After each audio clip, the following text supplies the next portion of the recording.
अब है 26 नंबर। क्या है? 26 नंबर क्वेश्चन। 26 नंबर में बोल रहा है कि आवेश के EMU तथा ESU का अनुपात। यहाँ पर दोनों टर्म को समझना पहले कि EMU क्या क्या है। EMU देखना, EMU और कौन सी है? ESU। ये दो चीजें लिखा हुआ है। इसका मतलब होता है, देखना, इलेक्ट्रोस्टैटिक यूनिट। इलेक्ट्रोस्टैटिक यूनिट, ये हो गया इसका फुल फॉर्म। और ये होता है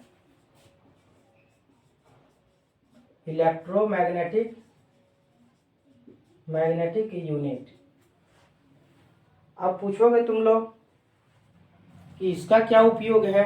देखो, ये जो चार्ज होता है ना, तो जो सीजीएस यूनिट होता है ना, सीजीएस यूनिट इलेक्ट्रॉन का, ये जो होता है वो सीजीएस यूनिट के लिए लेते हैं। इलेक्ट्रोस्टैटिक यूनिट किसके लिए लेते हैं? सीजीएस के लिए। और EMU जो होता है और जो SI यूनिट होता है, ऐसा ये तो मान लेते हैं सीजीएस में हो गया इलेक्ट्रॉन के लिए। इलेक्ट्रॉन के लिए चार्ज के लिए जो है, इलेक्ट्रॉन के चार्ज के लिए ये जो ESU लेते हैं, ये क्या होता है? सीजीएस में यूनिट होता है। और SI में तो कूलम हम लोग जानते ही है। इलेक्ट्रॉन पे चार्ज होगा, इलेक्ट्रॉन पे अगर चार्ज होगा तो सीजीएस में इलेक्ट्रोस्टैटिक यूनिट लेते हैं और SI में कूलम लेते हैं। बात क्लियर हो गया? तो फिर ये EMU क्या है ना? तो फिर ये EMU क्या है? Electromagnetic unit. अगर ये तीनों का कनेक्शन बनाए, देखना, एक कूलम बराबर जो होता है वो 3 इंटू 10⁹ है ना, ESU बराबर 1/10 EMU। ये रिलेशन एकदम ध्यान में रखना है, क्योंकि इसी से जो है छोटा छोटा क्वेश्चन जहाँ पर एक एक नंबर जो है लाना होगा जोड़ जोड़ करके, ये रिलेशन को याद रखना, सारा चीज क्लियर हो जाएगा इसी से, है ना। तो मैंने क्या कहा कि एक MU में क्या क्या होता है। इसको दूसरे शब्द में ये भी बोल सकते हैं कि एक MU, जैसे लिखे हैं कि ना, एक कूलम बराबर 1/10 EMU लिखे हैं, तो एक EMU बराबर 10 कूलम, ये भी हो सकता है। ये उधर जाएगा तो मल्टीप्लाई हो जाएगा ना, तो ये हो जाएगा 1 EMU बराबर 10 कूलम। ठीक है, तो ये पूरा का पूरा कंडीशन हुआ। लेकिन क्वेश्चन अब क्या करा है कि आवेश के EMU तथा ESU का अनुपात बतानी है। तो ये क्या है? आवेश का ESU है ना, इलेक्ट्रोस्टैटिक यूनिट है। क्या है? इसका और इसका अनुपात चाहिए, है ना। इसको क्या बोला जा रहा है? ESU, और इसको क्या बोला जा रहा है? EMU। ये दोनों का अनुपात चाहिए, रेशियो चाहिए। रेशियो किसका? ESU है पहले, नहीं EMU है पहले। पहले क्या है? EMU है, और नीचे में क्या हो जाएगा? ESU। तो EMU कितना है? 1/10। तो ये क्या हो जाएगा? EMU 1/10 कूलम, और ये कितना है? 3 इंटू 10⁹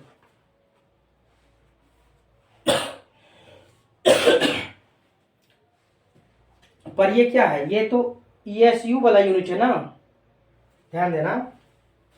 ये ESU बराबर, तो 1 ESU में क्या हो जाएगा? देखना, 3 इंटू 10⁹ ESU बराबर 1 कूलम।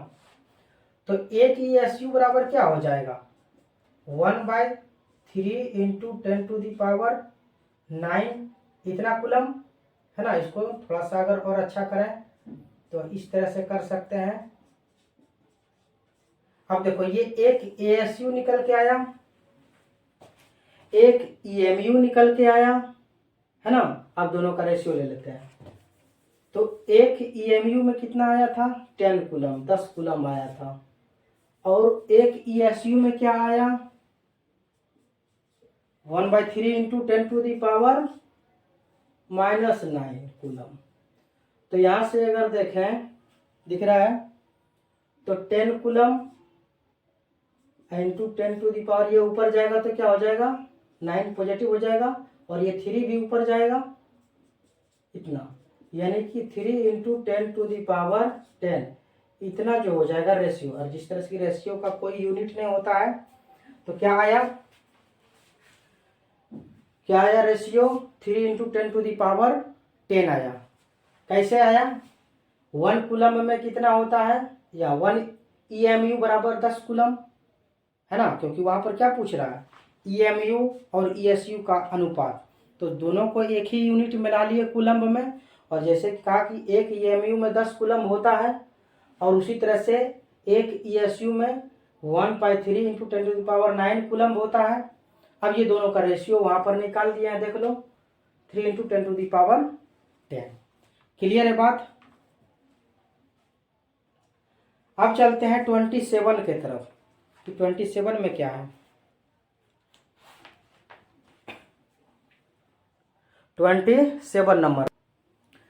27 नंबर में देखो क्या है, कि कोई गोलीय सतह के अंदर यदि +Q आवेश बंद है तो सतह से निर्गत कुल विद्युत आवेश जो है, कुल विद्युत फ्लक्स लिखना चाहिए, गलत लिखा है इसमें, कुल विद्युत आवेश नहीं, कुल विद्युत फ्लक्स लिखना चाहिए। क्या कर रहा है कि Q सेंटर है, और इसके चारों तरफ जो है गॉसियन सरफेस मान लेते हैं अगर बना हुआ है, तो इससे निकलने वाला जो है विद्युत फ्लक्स पूछ रहा है, ठीक है। तो इसके लिए क्या लिखते थे, फाई ई बराबर क्या होता था, Q/ε0, यही तो होता था। तो ये हो जाएगा बी नंबर ऑप्शन। क्या होगा, बी नंबर।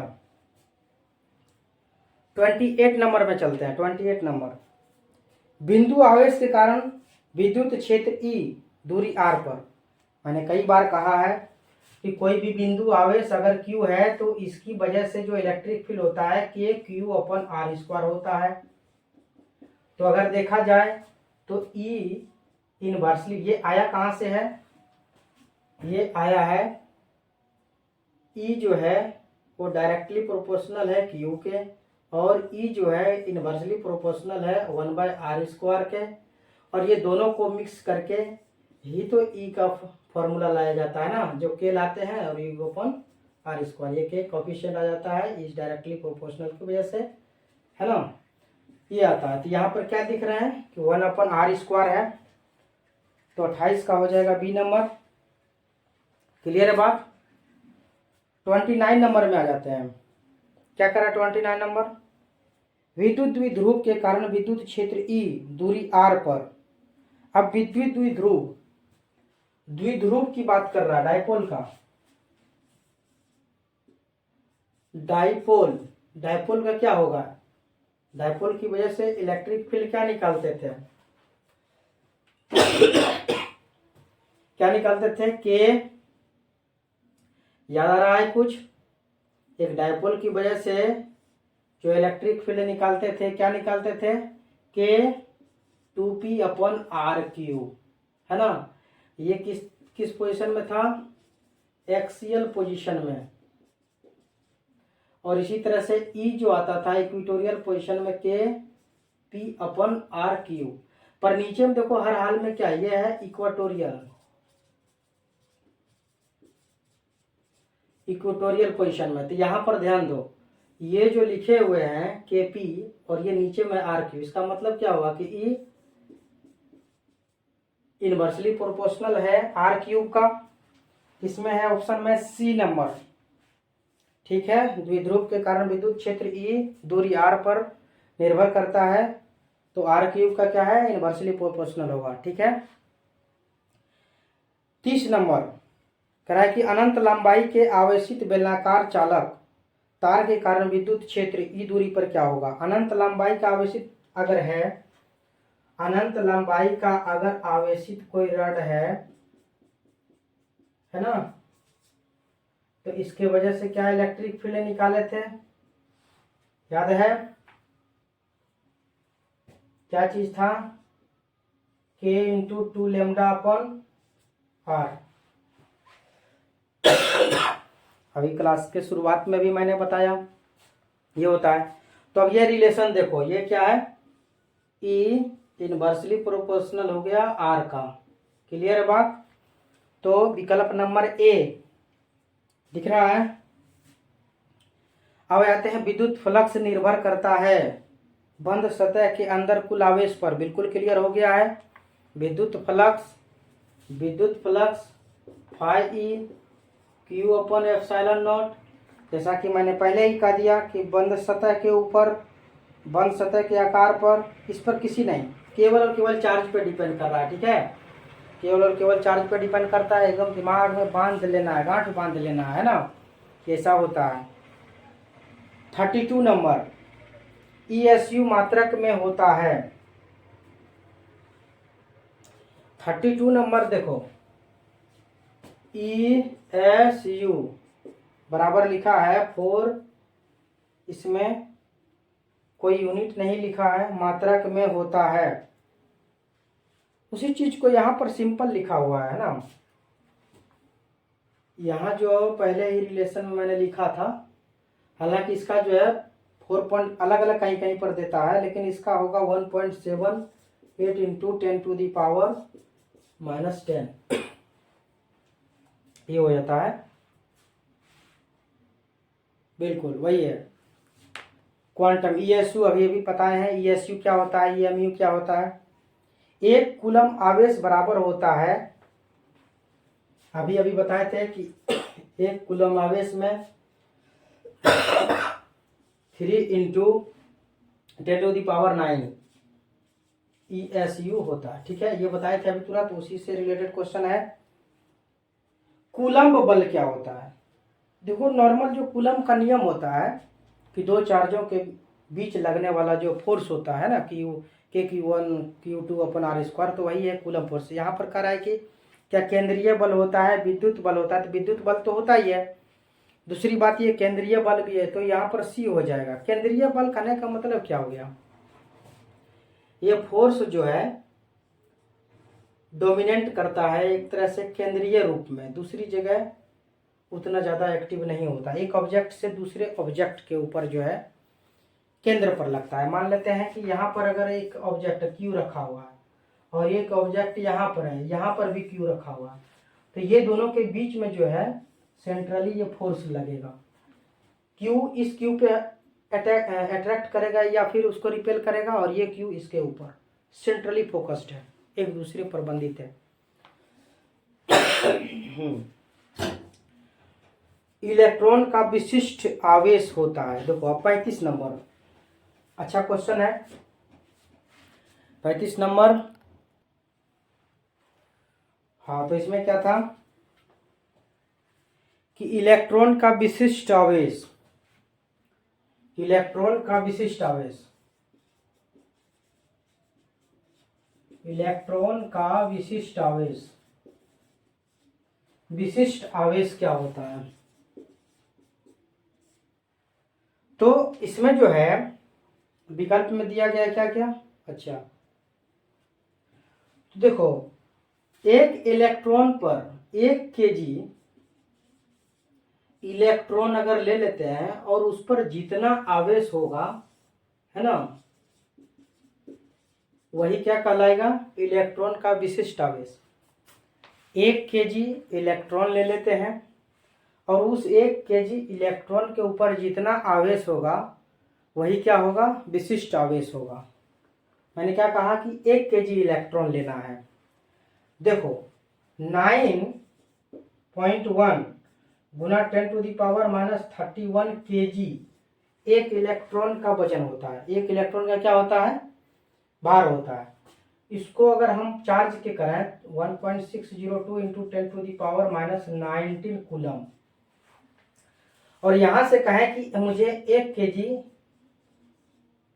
इलेक्ट्रॉन का वजन चाहिए, है ना, तो क्या करेंगे 1.602 इंटू 10⁻⁻19 अपन ये 9.1 इंटू 10⁻31, तो इसको सॉल्व करेंगे तो क्या आएगा, ये तो वहां चल जाएगा ना ऊपर, तो क्या हो जाएगा 1.602 पर 9.1 और ये हो जाएगा 10⁻+12 हो जाएगा, है ना, क्या हो जाएगा 12 हो जाएगा, क्योंकि ये माइनस है और यहाँ पर -31 है, यहाँ पर -19 है, ये ऊपर जाएगा तो ये -19 जो है -19 इसमें प्लस हो जाएगा 31 और ये हो जाएगा 12।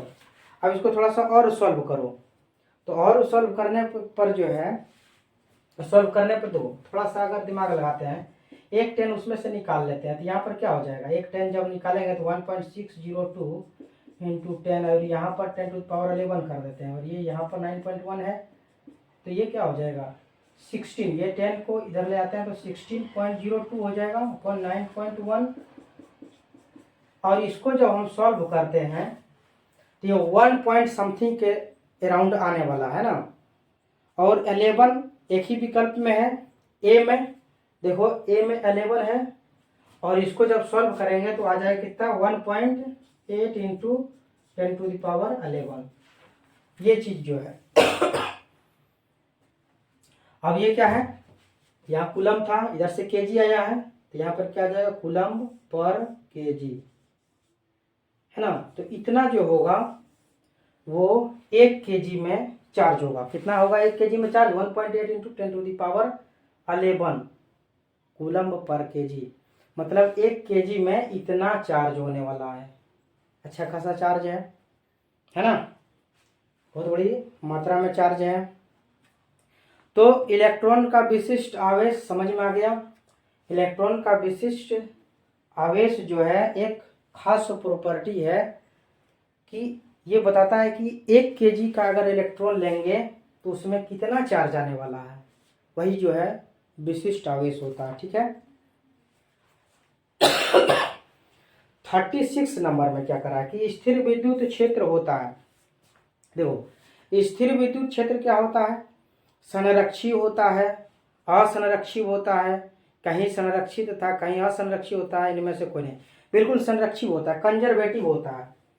जो 36 नंबर है वो होता है कि विद्युत आवेश जो है, आवेश क्या होता है कंजर्वेटिव होता है, कंजर्वेटिव संरक्षी होता है। संरक्षी करने का मतलब क्या हुआ कि अगर एक ऑब्जेक्ट से इलेक्ट्रॉन मूव कर रहा है दूसरे के ऊपर, तो यहाँ पर इलेक्ट्रॉन नेगेटिव चार्ज हो जाएगा, मतलब यहाँ से इलेक्ट्रॉन कम होगा और यहाँ करके ज़्यादा हो जाएगा, लेकिन कुल मिला के संख्या हमेशा फिक्स रहेगा।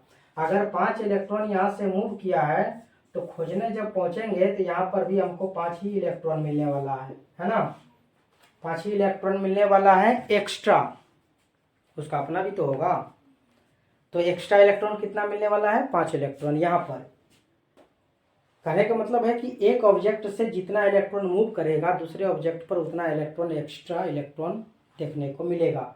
इसका मतलब है इलेक्ट्रॉन ना तो खोया है ना तो मिला है, मतलब संरक्षित है ना, क्या है संरक्षित है, मतलब कंजर्व है।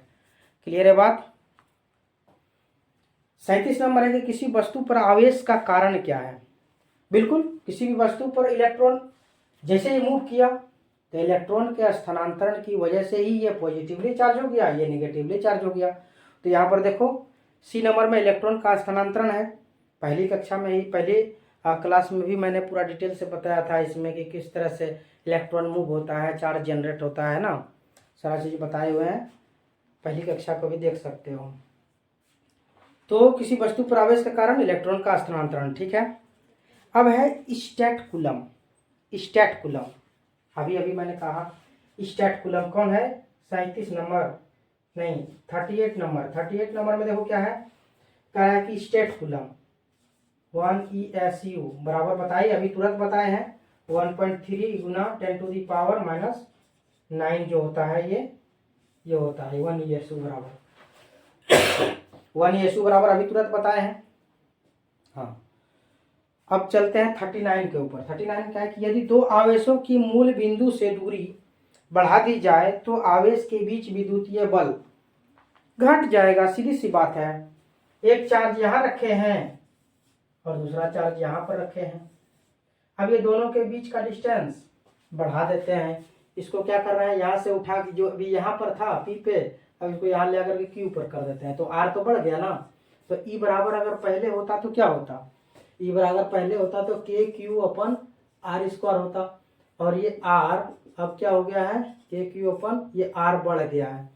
तो बढ़ गया है तो बढ़ने की वजह से क्या हो जाएगा, ये क्वांटिटी आर जो है ज़्यादा हो गया, तो ये डिवाइड जब करेगा, ये जो क्वांटिटी बढ़ गया है ये इसको डिवाइड, ये चूंकि फिक्स था यहाँ भी यहाँ जितना था यहाँ पर भी इतना ही है, लेकिन अब नीचे वाला बढ़ गया तो ये वाला क्या करेगा, घट जाएगा ना।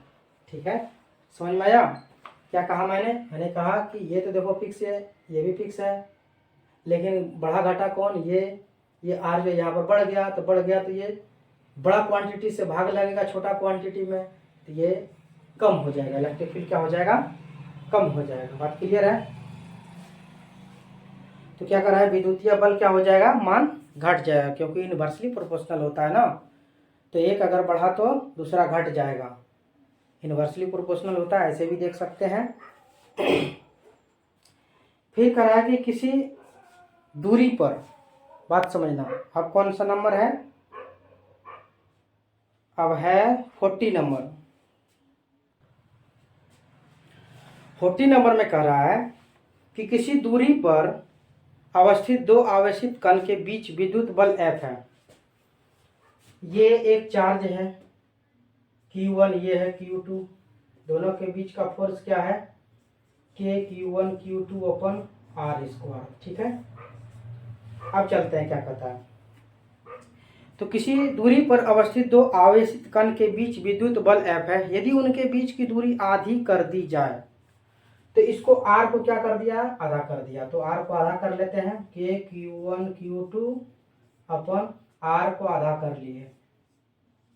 ठीक है, आधे का स्क्वायर हो गया, तो करा कितना हो जाएगा देख लो, K Q1 Q2 अपन ये क्या हो जाएगा R स्क्वायर, और ये जो 2 है वो ऊपर में आ जाएगा 4, है ना। तो ये क्या था, तो ये F था, तो क्या निकल के आ गया, ये F न्यू वाला निकल के आ गया 4F, है ना। तो क्या हो जाएगा 4F हो जाएगा, 4 गुना फोर्स जो है लगने लगेगा, मतलब ये दोनों के बीच का जैसे ही 4 डिफरेंस को आधा किया, फोर्स जो है 4 गुना हो गया, है ना, फोर्स 4 गुना हो गया, इनवर्सली प्रोपोर्शनल है, इस वजह से जब बढ़ा तो 4 गुना हो गया। अब एक है 41 नंबर, देखो 41 में क्या कर रहा है, ध्यान से देखना जरा। कराए कि दिए गए चित्र में यदि आवेश Q पर कुल प्रभावी बल 0 है तो Q अपन Q का मान क्या होगा। देखो ध्यान से, न्यूमेरिकल बेस्ड है, मान लेते हैं कि इस तरह से बनाया हुआ स्ट्रक्चर है, ठीक है, और जिस तरह से R और R दिया हुआ है, मतलब ये स्क्वायर है ना, R और R दिया हुआ है इक्वल, ये R दिया है और ये R दिया है, और क्या दिया है, यही है ना डायरेक्शन देखना, और यहाँ पर ये Q है और यहाँ पर ये Q है। कराए कि दिए गए चित्र में यदि आवेश Q पर, अच्छा देखो बड़ा Q दिया, बड़ा Q अगर ये मान लेते हैं यहाँ पर, तो कह रहा है कोई भी ये Q पर, ये Q पर, किसी Q पर हम मान लेते हैं, है ना, किसी Q पर मान लेते हैं। ध्यान से देखना, ये केवल एक सवाल नहीं है, जैसा देखने से लग रहा है इसमें बहुत सारा जो है कॉन्सेप्ट क्लियर होने वाला है ना। करा कि Q पर कुल प्रभावी बल जो है वो 0 है। अगर मैं बात करूं, ये Q को हटा करके यहाँ पर लिख लेते हैं, ठीक है, इस Q पर जो लगने वाला बल है वो क्या है, 0 है। ऐसा कब हो सकता है, ऐसा कब हो सकता है, देखो ये Q और ये Q, इसकी वजह से अगर यहाँ पर हम Q चार्ज रखे हैं तो इस पर जो फोर्स लगेगा, अगर ये पॉजिटिव चार्ज है तब तो इसको इस ओर फोर्स लगाएगा, है ना, और ये अगर पॉजिटिव चार्ज ये भी इस तो इस ओर लगाएगा फोर्स, ठीक है। ध्यान से किसी भी तरह से ट्रीट कर सकते हो, दोनों ही तरीके से सेम है। देखो अगर ये क्यूब लगाया फोर्स इसके ऊपर, सपोज दैट कि ये क्यूब पॉजिटिव चार्ज है और ये भी पॉजिटिव चार्ज है, तो ये फोर्स किधर लगा दिया, ये F1 लगाया, इसकी वजह से ये F1 लगा। और चूंकि ये भी क्यू जो है सेम चार्ज है, तो इसको भी मान लेते हैं कि ये F1 लगा, ठीक है। अब अगर ये क्यूब पॉजिटिव चार्ज है तो तब तो एक फोर्स इधर की ओर लगेगा, लेकिन क्या ये संभव है? तब जीरो तो नहीं ना होगा net force. Net force zero होने के लिए इसको इस डायरेक्शन में लगना होगा, है ना। इसका मतलब ये जो क्यूब जो है इस पर लगने वाला फोर्स अगर अपोजिट डायरेक्शन में, मतलब इधर अगर लगता है खींचने वाला फोर्स, क्या लगता है? खींचने वाला फोर्स लगता है, तभी ये जाकर के जीरो हो सकता है, क्योंकि नेट क्या बताया? जीरो। अगर इसको F2 मान लिया जाए, ठीक है, F2 मान लिया जाए, 23 और होगा। अब अगर इसको कंपोनेंट में तोड़े, देखो ये F, देखो ये इस तरह से है। अगर ये थीटा एंगल है, देखो यहां से, क्योंकि ये R और ये R, ये R और ये R बराबर है, इसका मतलब ये भी R और ये भी R, इसका मतलब ये स्क्वायर हो गया। और अगर ये स्क्वायर हो गया तो यहाँ से अगर हम डायगोनली मिलाएंगे तो ये एंगल हो जाएगा 35 डिग्री। थीटा कितना हो जाएगा? 35 डिग्री हो जाएगा, ठीक है। और ये अगर 35 हुआ यहाँ पर, तो ये भी 35 हो जाएगा और ये भी 35 हो जाएगा। उसी तरीके से इधर वाला भी 35 हो जाएगा, क्योंकि टोटल 90 डिग्री का कोण बनेगा, है ना।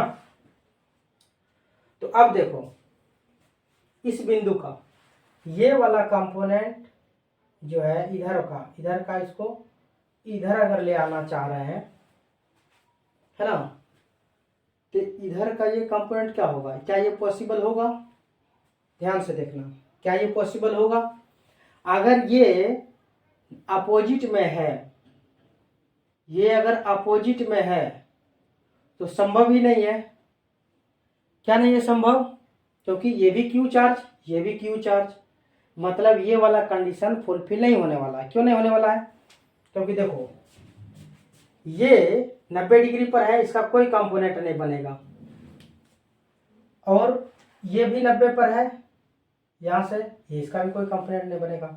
लेकिन अगर फिजिक्स का रूल लगा दिया जाए, सपोज दैट कि फिजिक्स का अगर रूल लगा दिया जाए, तो ये दोनों के बीच का एक जो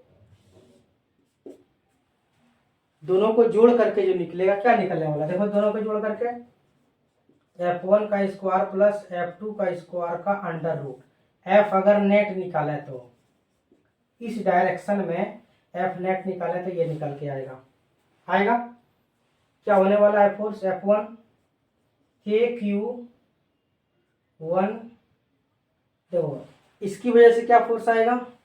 तो सेम आने वाला है KQ अपन और R स्क्वायर।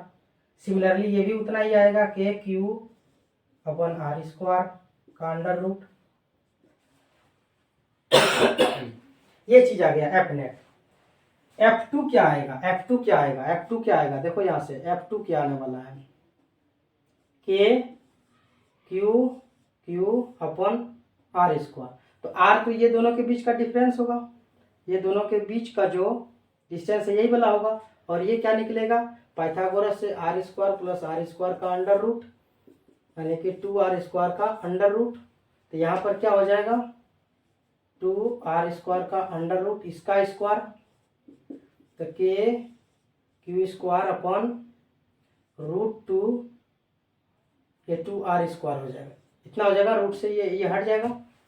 तो ये एक फोर्स आया, और ये फोर्स उसके बराबर होना चाहिए, तभी तो नेट फोर्स यहाँ पर जीरो होगा ना। इस क्यूब पर फोर्स लगने वाला जीरो होगा, ताकि ये फोर्स जो उधर की ओर लग रहा है और एक इधर का इस ओर जो लग रहा है फोर्स, ये दोनों जब तक बराबर नहीं होगा तब तक नेट फोर्स जीरो कैसे होगा? ये और ये बराबर होगा, तभी तो नेट फोर्स जीरो होगा ना। और अगर ऐसा है तो ध्यान देना, ये क्या लिखा हुआ है, इसको थोड़ा सा और सिंपल कर लेते हैं। इसको जोड़ेंगे तो हो जाएगा 2KQ अपन R स्क्वायर और ये अंडर रूट में है, ये क्या आ जाएगा √2 और ये होगा KQ अपन R कर लेते हैं इसको, ठीक है, ऐसा कर लेते हैं। ये दोनों जो है बराबर है, तो ऑन इक्वेट अगर कराते हैं, इसको फर्स्ट मान लो, इसको सेकेंड मान लो, ठीक है, तो क्या हो जाएगा देखो, KQ² अपन 2R² और ये क्या हो जाएगा √2 KQ अपन R। तो यहाँ से अगर देखें तो R से ये कट जाएगा,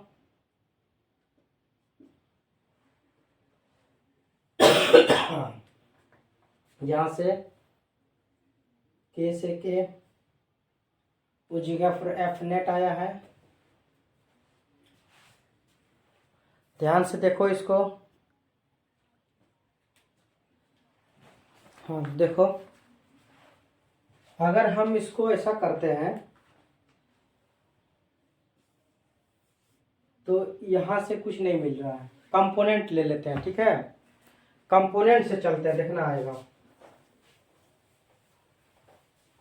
कंपोनेंट से चलो। कंपोनेंट से कैसे, ये F1 है, तो F1 का एक कंपोनेंट अगर 45 की तरफ लेते हैं तो क्या हो जाएगा F1 cos 45 डिग्री। उसी तरह से इसका भी इधर के लिए ले सकते हैं, तो F1 cos 45 डिग्री, तो ये F नेट, ये F हो गया। इसका एक कंपोनेंट इधर ले लिए और इसका भी एक कंपोनेंट इधर ले लिए, दोनों को जोड़े तो इतना आया है ना, तो 2F1 और cos 45 कितना हो जाएगा 1/√2 होता है ना। तो ये कितना हो जाएगा, इससे अगर इसको कटाते हैं तो √2 बार में कट जाएगा, तो √2F1 और F1 क्या है KQ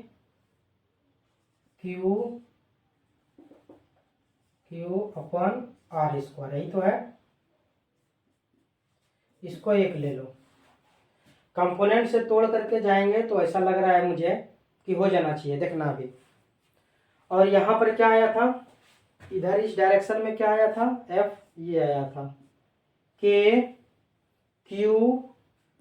अपन ये R², ये वाला ले लिए थे 2R² का अंडर रूट, है ना। दोनों के बीच का डिस्टेंस क्या होगा R² + R² का अंडर रूट, यानी कि 2R² का अंडर रूट, और ये जो है हो जाएगा √2R, है ना, √2R हो जाएगा।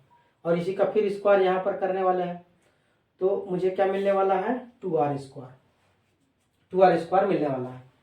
अब अगर ध्यान से देखो, दोनों को इक्वेट कराते हैं, इसको मिटाते हैं,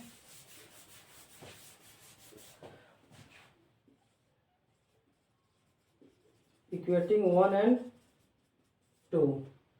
अब देखो ये क्या आ जाएगा √2 KQ अपन R², और ये बराबर किसके हैं, क्योंकि नेट फोर्स यहाँ पर 0 होना है, तो ये फोर्स और ये फोर्स दोनों बराबर होना चाहिए। ये क्या हो जाएगा KQ² अपन 2R², ठीक है। तो सॉल्व करते हैं, तो R² से R² कट जाएगा, Q से एक क्यूब इधर का कट गया, तो क्या आ गया देखो, K से K कट गया, तो √2Q बराबर Q/2, ये आया। अब ध्यान से देखो, क्वेश्चन में क्या बोला जा रहा है, क्वेश्चन में बोला जा रहा है कि बड़ी Q, हाँ कैपिटल Q अपन स्मॉल Q, ये निकालना है। क्या निकालना है, Q अपन ये निकालना है ना। तो अगर इसको करो सॉल्व, इधर लेकर के जाएंगे तो ये हो जाएगा 2√2 बराबर Q/Q। देखो ये कहीं पर विकल्प में दिख रहा है क्या, 2√2 विकल्प में देखो कहीं पर है, बी नंबर में है ना। तो बी नंबर में है तो यहाँ पर निकल के आ जाएगा। क्या किए, चारों कॉर्नर पे चार्ज रखा हुआ है। बताया जा रहा है कि बड़ी क्यू जो है, कैपिटल क्यू जो है, वहाँ पर जो लगने वाला फोर्स है नेट फोर्स 0 है। तो मुझे बताना है इसमें क्यू अपन, है ना, क्यू अपन स्मॉल क्यू बराबर क्या होगा। मैंने सारा कंडीशन जैसे जैसे कहा था वैसे ही क्रिएट कर दिया। और इसके वजह से एक फोर्स लग रहा था F1 उस डायरेक्शन में लग रहा था, इसके वजह से जो फोर्स लग रहा था इस डायरेक्शन में लग रहा था। दोनों का कंपोनेंट ले लिए इधर इस डायरेक्शन में 45 डिग्री पे। और ये फोर्स जो लग रहा था और ये फोर्स जो लग रहा है, यही दोनों तो एक दूसरे को कैंसिल करेगा, तभी तो नेट फोर्स 0 आएगा ना। यहाँ पर नेट फोर्स 0 इसी वजह से तो आएगा ना, नेट फोर्स 0 आएगा। तो नेट फोर्स यहाँ पर ये फोर्स कितना आया, मेरे पास ये आया। इधर वाला फोर्स कितना है, ये आया। दोनों को इक्वेट कराए तो क्यू अपन क्यू बराबर 2√2 आया। इसको एक दूसरा तरीका से भी कर सकते हो। कैसे, मान लेते हैं कि ये क्यू और ये क्यू दोनों सेम कैरेक्टर का है, तो ये क्यू क्या करेगा, इसको बाहर की तरफ फोर्स लगाएगा, है ना। और ये दोनों को जैसे जैसे देखना, मान लेते हैं ये, अब ये नहीं, दूसरा कॉन्सेप्ट है, ये दूसरा तरीका से भी करोगे तो सेम आएगा। मैंने क्या कहा, दिख रहा है कि इस तरह से बना हुआ है, ठीक है, इस तरह से बना हुआ है। यहाँ पर क्यू क्यू क्यू और ये क्यू ऐसा बना हुआ है। मैंने क्या कहा, यहाँ पर बड़ी क्यू है ना, इस तरह से है। मैंने कहा कि ये जो फोर्स है इसको मान लेते हैं अपोजिट नेचर का है और ये इस डायरेक्शन में लग रहा है, तो इसका भी फोर्स इस डायरेक्शन में लगेगा। और ये क्यू के वजह से एक फोर्स लग रहा है इस तरफ से, इधर लग रहा है फोर्स, है ना, इधर लग रहा है फोर्स। मान लेते हैं इस डायरेक्शन में फोर्स लग रहा है, ये क्यू की वजह से, ये क्यू की वजह से। तो इसको हम मान लेते हैं कि F1 और ये फोर्स जो है F2 और ये F2 है, ठीक है। इसका मतलब हमको इक्वेट क्या कराना पड़ेगा, F1 बराबर क्या, F2 प्लस F2। लेकिन ये F2 क्या है, इस डायरेक्शन में, मुझे इसका कंपोनेंट चाहिए। मान लेते हैं कि बीच में अगर हम बीच में यहाँ पर अगर कुछ बना लेते हैं ऐसे, तो इसका ये कंपोनेंट इधर वाला आएगा cos 45 वाला, यानी कि इसका लेंगे कौन सी, F2 cos 45 plus F2 cos 45, इधर वाला इस डायरेक्शन में ले रहे हैं, है ना। ये दोनों को इस तरह से तोड़ रहे हैं, तब भी देखोगे कि जाकर के आंसर उतना ही आने वाला है ना। अगर ना विश्वास हो तो कर ही लेते हैं थोड़ा सा।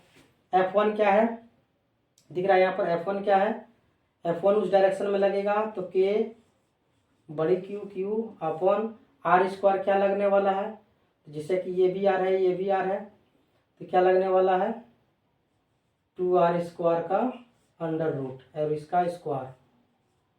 और ये क्या लगेगा, F2 क्या लगेगा, उसी तरह से K क्यू अपन R² और cos 45 1/√2 प्लस सेम यही फोर्स लगेगा इधर भी, है ना, इधर और इधर दोनों फोर्स क्या है, समान है।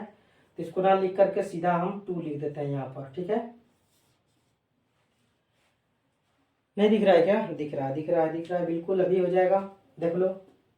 यहाँ पर अगर ध्यान से देखें तो ये आता है Q² अपन, ये क्या आ जाने वाला है, 2R², और इतना बराबर क्या है, 2K अपन ये आ गया √2R²। अब यहाँ से इसको कटा के छोटा कर लेते, देख लेते हैं किसी से आता है कि नहीं, है ना।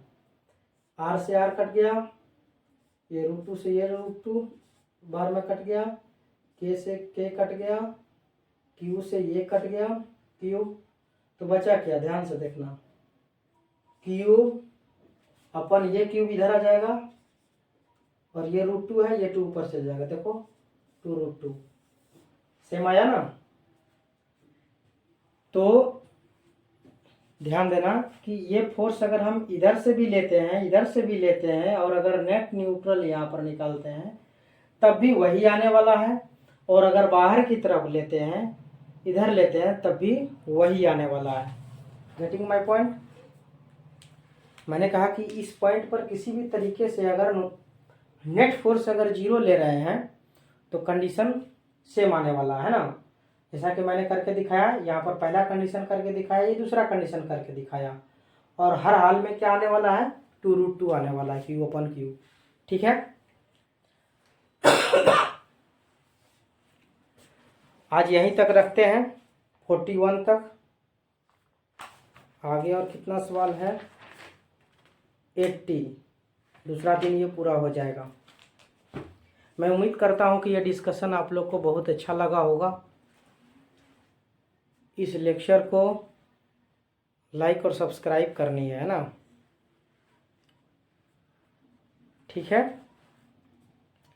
कोई डाउट होगा तो भेज देनी है ना, मैसेज कर देनी है।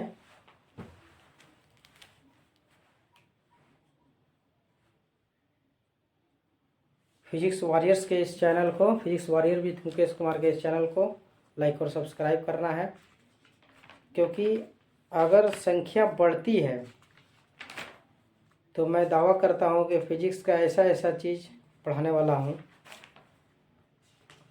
जो अन्यत्र कहीं नहीं पढ़ाया जाता है ना। फोकस स्टडी करें। विदा लेते हैं। Thank you. जय हिंद।